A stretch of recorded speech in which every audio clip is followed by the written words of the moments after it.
Okay, so everyone, welcome to the Chinatown tour. And today what I'm going to be doing is leading you through Chinatown. There are two parts of Chinatown, Chinatown South and Chinatown North. So we're going to start with Chinatown South because it's the oldest history of Chinatown in Edmonton. And then we'll move towards Chinatown North, which didn't really start until the 1980s and to present time. But both Chinatowns do exist together. There are still elements of the old Chinatown here, as well as the newer part of Edmonton's Chinatown. So to begin with, one of the things I want you to kind of set in context is that a lot of people have this impression that history of old Chinatown tend to be a bit boring. There's not much happening, but actually when we start talking about it, you understand that there were a lot of exciting things, interesting things, some of the stuff new to you, others might be familiar to you as well too. But one of the things is it was never boring. Old Chinatown, I always maintain, had a lot of things going on for it, even though it's contained within specific area, which is at that time was only 3 blocks of the original Chinatown.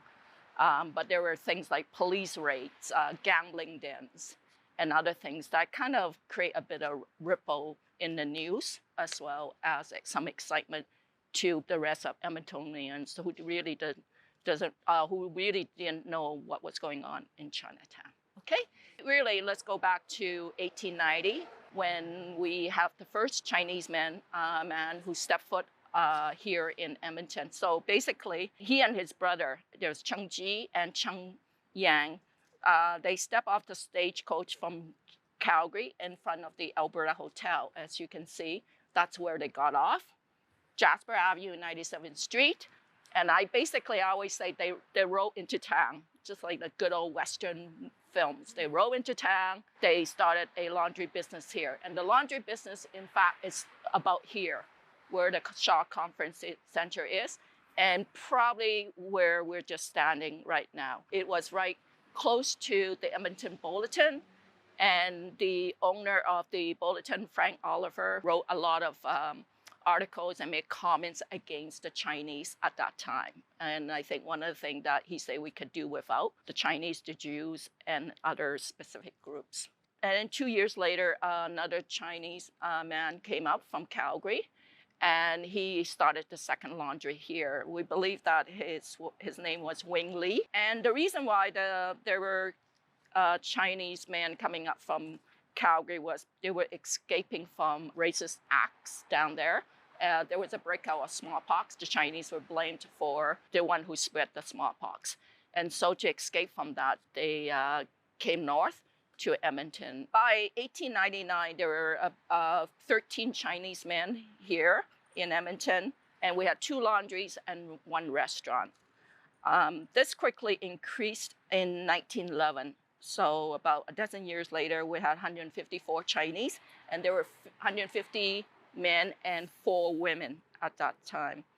And then around this time, a kind of Chinatown started to emerge. And the reason why we had, and then the emergence of a Chinatown is because we had clan associations starting to form, as well as the cultural association, the dramatic club, the Chinese dramatic club was the first to form, and it provided music and entertainment to the Chinese community because there was substantial enough of a population here that warrants the formation of cultural as well as family associations.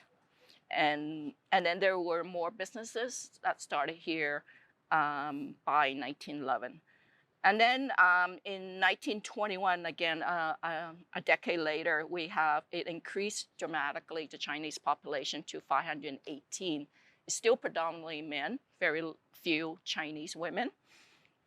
And then When we looked at the Henderson's directory for Edmonton, we discovered there were around 200 Chinese businesses here already in 1921. So from 1891 laundry to over 200 almost 30 years later. Businesses here were mainly grocery stores, restaurants, and laundries, predominantly. Clan Association, like the Wong Association, the Ma Association, they're one of the oldest ones here. The Dramatic Club, and then there was some political associations as well. The Nationalist League was here too, and then actually the Nationalist League, the members formed the Chinese Benevolent Association, roughly about sometime in the 1920s. And then by 1929, it was formally established. One of the things to realize is that they might not be in the exact location when they first were established. For example, the Ma Association moved several times still around the Chinatown area before it settled on its present location. Everything seems, to be going up, going well, and things look pretty upbeat. You have over 500 populations here. But then little do we realize that around 1923, that the government will introduce a really, what I consider the harshest legislated act, which was the Chinese Exclusion Act. And that Chinese Exclusion Act literally stopped Chinese from immigrating to Canada. So populations were at a stalemate, didn't increase for many years. In fact, in some cases, they declined with people moving out to other places. Edmonton experienced the same thing as well as other Chinatowns across the country. The 1923 Act actually followed another act that tried to exclude the Chinese, and that was the 1885 Chinese Immigration Act. That was introduced when the Canadian Pacific Railway was completed, and to stop the Chinese who built the railroad from wanting to stay in Canada and become citizens of Canada, they introduced the Chinese Immigration Act. And what that means is anybody who wants to immigrate here had to pay a head tax fee. It started at $50 and rapidly increased a few years later to $500. It was really aimed towards the Chinese laborers. First of all, there are too many of them. Secondly, they're taking jobs away from other Canadians. Because of that fear, they would find ways to try to keep the Chinese out. That actually didn't stop the Chinese from coming over. In fact, it was reported that there were over 90,000 Chinese who came over during that period. And what happened was that they would try to find money to pay the head tax. In some cases, they were actually were in debt, and it took them years to pay off that, the $500 head tax. So that limited in terms of them being able to go back home to China to visit the family. Now, one of the good things about, when you are in the face of racism and discrimination is that you turn inward. And so Chinatown became the support network for a lot of Chinese who had to rely on the Chinese associations for support, financially, culturally, emotionally, and in other ways as well, too. By 1947, after World War II, because China and Canada were allies in the war, the perspectives or the perceptions of the Chinese changed from negative to positive. And so after that, in 1947, the Exclusion Act was actually repealed and was lifted. The Chinese can now become citizens. They could even think of bringing family members over. Edmonton's first Chinatown really emerged during the longest and darkest period of systemic racism against the Chinese people in Canada, nearly 100 years of oppression. So if I can point that to you now, our original Chinatown really started here, and it was between 97th Street and 98th Street, and it's about 3 blocks north. So from Jasper Avenue to 102A Avenue, thereabouts. Now let's walk over to another area so that we can actually start to talk about what happened in the 1970s to the first Chinatown. Why did we have a second Chinatown around the 1980s? Okay. Oh, we had to go all the way around just to get back to. We should have gone the other way because that's where I headed, but then you had to go all the way down before you can cross the street, right? It's really weird. There used to be a Chinese store here, and it was Stan Ma's father or some relatives who were part of this. There were a lot of Stan Ma's in those days, so it's kind of hard to figure out which Stan Ma we're talking about, right? That's hilarious. All right, so we're now in our second spot here, and actually we're right in the second Chinatown, or what we call replaced Chinatown. So in the late 1970s, the federal government decided they want to have a regional office built here in Edmonton. The location where they want to build it was smack on top of original Chinatown. That means Chinatown would have to come down. There were a number of businesses on that location, on that block. There were the New West, the restaurant, Chop Suey House, there were barbecue house, there a sun sign. So it was quite a bustling little area there, which was unfortunate when the federal government decided that they want that location for their building. So in the early 1980s, it came down. The Chinese community basically tried their best to not have that happen, but to no avail. So what they did was, what the city government did as a consolation was to offer to replace the first Chinatown with another one to be developed across Canada Place east of 97th Street. That gave Chinatown and the Chinese community a lot of hope, and they formed a committee to look at what would a new Chinatown look like. And they came up with a pretty grandiose plan, and it's commonly called the Chinatown Master Plan. However, the city really didn't want what was proposed to them, and they asked for a number of revisions. By the time that the plan was revised in 1980, it was a shrunken version of what they had in mind. They proposed a Chinese shopping mall, a Chinese garden, multicultural center, and a number of affordable housing and nursing homes for the aging Chinese population. And then there were other Chinese businesses. They hoped that they will relocate here from old Chinatown. Associations began to want to stay here. So what they make plan to do was actually they removed the old buildings that they had acquired. The buildings that they had before were mainly wooden buildings, prairie style, A-frame, nothing special about them, and built something that is with some Chinese elements in it and more permanent. And so as you can see, the Ma Association and then the CBA built a new building here, and that was basically banking on the hope that they're going to have a very vibrant new Chinatown.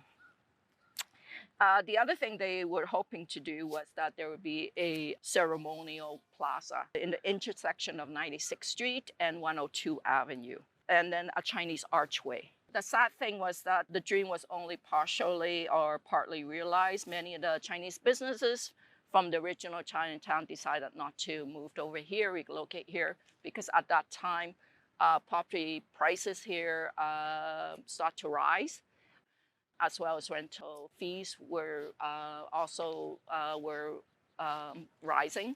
And for them, from a business perspective, it's not lucrative for them to move over here. They decided that they want to go north, where land was still cheap, and it makes their business more viable. The 1980s and 1990s, even though the second Chinatown didn't really materialize as expected, but it was still a very active time for the Chinese community, led by the Chinese Benevolent Association, decided they're going to go ahead and build those buildings. For example, they built the multicultural center, they built the seniors mansions, they built the nursing home. In order to do that, they did a lot of fundraising. So they did things like karaoke, walks, appeals for sponsorship. They did performances like opera performances, singing performances, and in whatever way they can to find the money to build those projects. The only thing about building those projects was that they're all not-for-profit. The thing about not-for-profits, you can't tax them. So the city cannot generate revenues from not-for-profit organizations. Because of that, it was very hard to negotiate with the city in terms of finding investors to come and invest in this new Chinatown. We have spoken to, so what they wanted us to do was come up with a business plan. And what they mean by business plan is no not-for-profit organizations, a real business plan where you bring in investors, businesses, and how are you going to make this a money-churning space. Starting around 2010, this part of Chinatown experienced a number of city decisions that resulted in a slow erasure of of the Chinese heritage here in this area. Along 102nd Street, they decided that they're going to run their LRT, light rail transit connector, all along 102nd Avenue, and then across the river to Millwoods. This is the corridor, the Chinatown, South Chinatown corridor here. And because they decided to run across here, it actually split Chinatown into two parts. The multicultural center on one side and Chinese Association. So there's no connections between the two anymore. The railroad is treated as a divider. The Chinese community tried very hard to have them move the line further elsewhere, but to no avail. We weren't successful with that. On top of that, the building of the LRT meant the China Gate, which was here since 1987 as a commemoration, the friendship between the city of Edmonton and Hoi Bin. That has to come down. Again, the Chinese community fought against that, and in consolation, they said they're built as a new gate.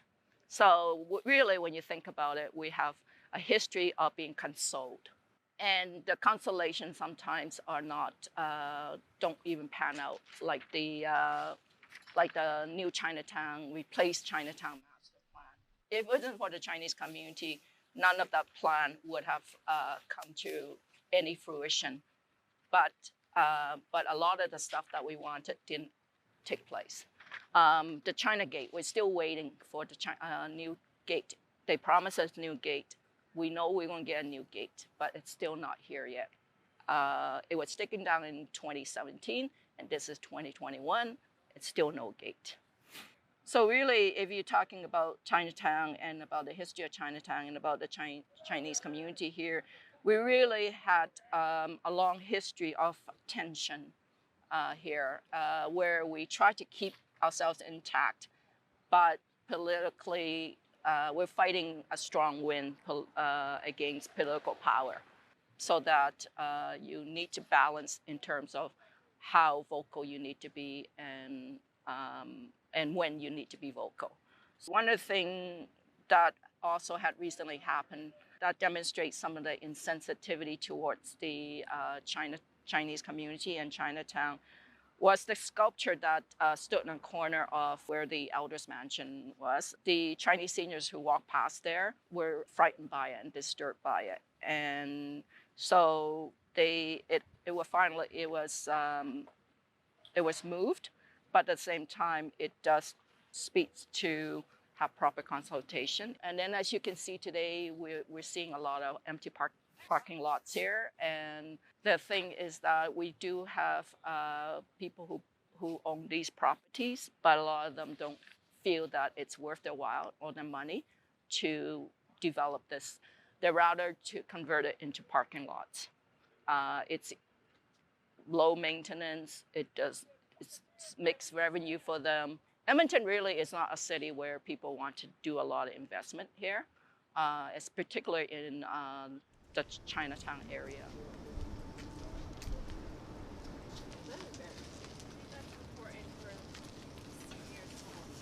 Oh, okay. Yeah, that makes sense. Yeah. Okay, so this is another part of Chinatown South, or replace Chinatown. This area actually, we can see still in existence the only Chinese restaurant here, because the other restaurant, the Marama or Furama, when it first started, was actually one of the biggest restaurants in Edmonton.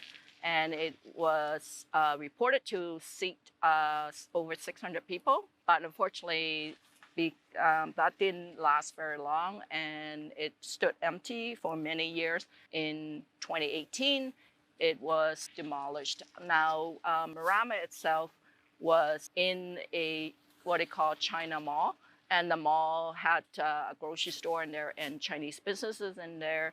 Unfortunately, they didn't survive. A lot of those businesses, in fact, moved northward to Chinatown North. The other business we still have here and is a family-run grocery store called United Grocers. The other thing too that Chinatown South experienced is that the area here where Chinatown is included was renamed the Quarters. Again, more evidence of erasure of the Chinese community and our Chinese history in this area when you call this whole area the Quarters and no reference to the Chinese at all.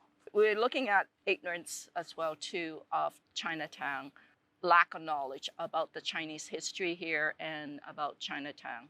Some of the stories of Chinatown in this area, it's really seldom told by the Chinese community. What I'm pretty excited about is in the last few years, we have a lot of young people as well as Chinese artists and Canadian-borns who are very interested in telling that story to make up for the lack of information about Edmonton's Chinatown and Chinese. We're also seeing a lot of images capturing some double greeting wonton house into a piece of art and other artwork that is coming to be, that's being commissioned and will end up at the Chinatown Park.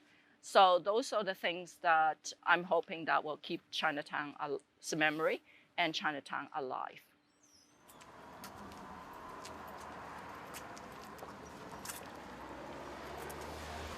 Well, they finally covered up there was vandalism right here. Oh yeah, it's painted over now. Yeah, it was commercial because they frighten the series. Oh, because in Chinese culture, Is that frightening to you? animals and humans are demonic. Yeah. But they're actually quite friendly. This is such a lovely area. Just it's a shame that we don't do more things around here, along here.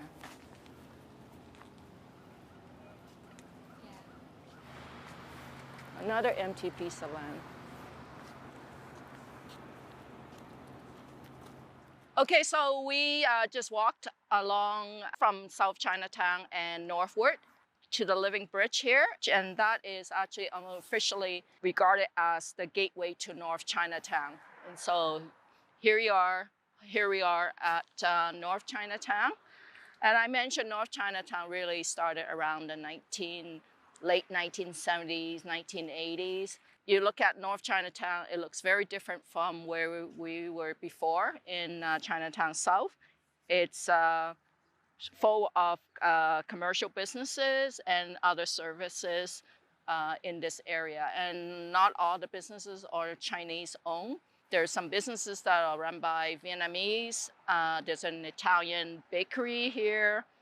Korean, in many ways, is very diverse. So when we talk about Chinatown to tourists or to even local Edmontonians, they generally think of this North Chinatown North as Edmonton's Chinatown.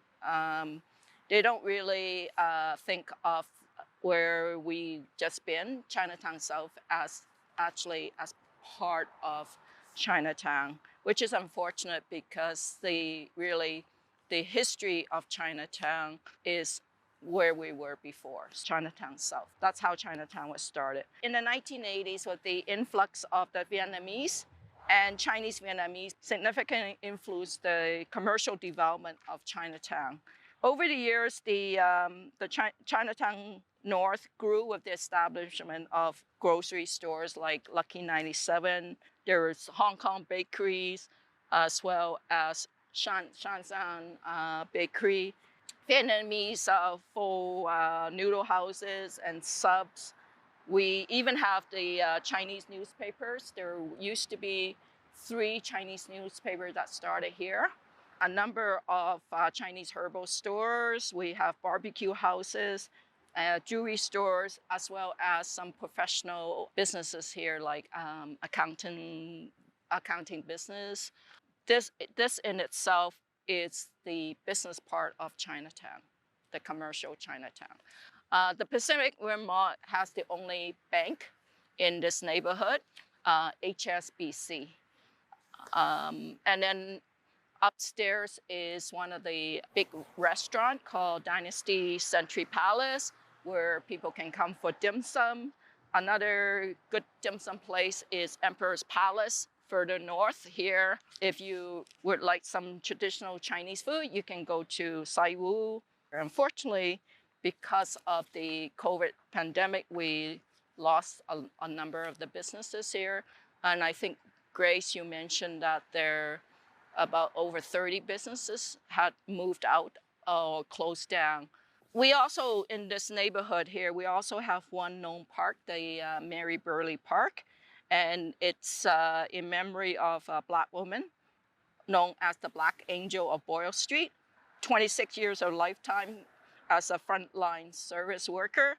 She actually supported a number of individuals here in this area by feeding them and providing other support.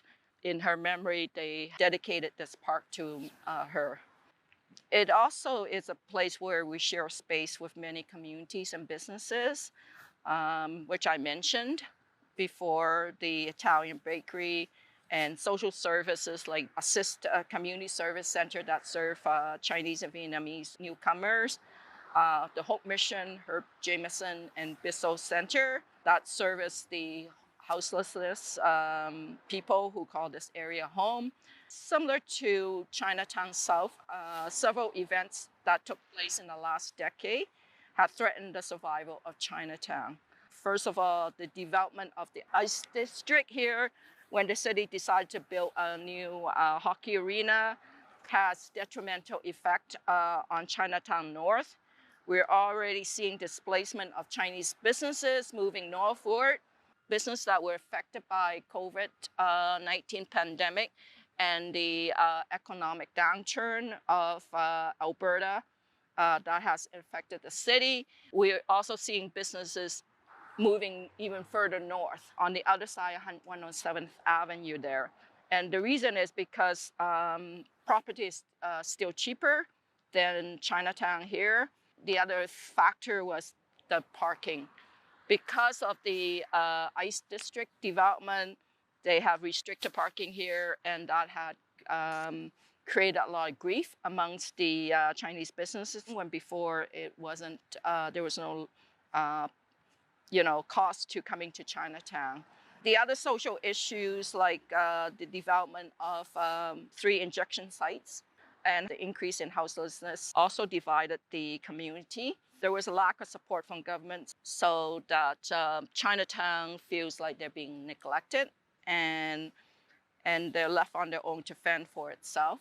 That had caused a lot of frustration amongst the Chinese community.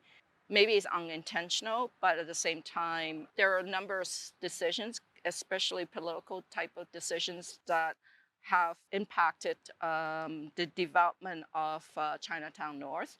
That's why we're seeing a decline. Now, a couple of years ago, there was a creation of a Chinatown Transformative Collaborative Society with city investment. So city actually wanted to create another a Chinatown master plan, like the one I mentioned about the master plan in 1979, 1980 in Chinatown South. Well, there was a decision that we need a master plan here too, to look at the development of Chinatown here, in particular as a tourist destination place, in the hope of revigorating businesses here. The city provided funding and tasked the Chinatown Transformative Collaborative Society to realize the plan itself. We need to be able to ensure that the city does invest more if we do want a real dynamic and vital Chinatown here. So because of the frustration and the division of the community regarding what is happening with Chinatown North, we're seeing more and more individuals or community groups who are taking actions themselves, and they're not really buying into unfulfilled promises or empty words. So this is where Chinatown is at today.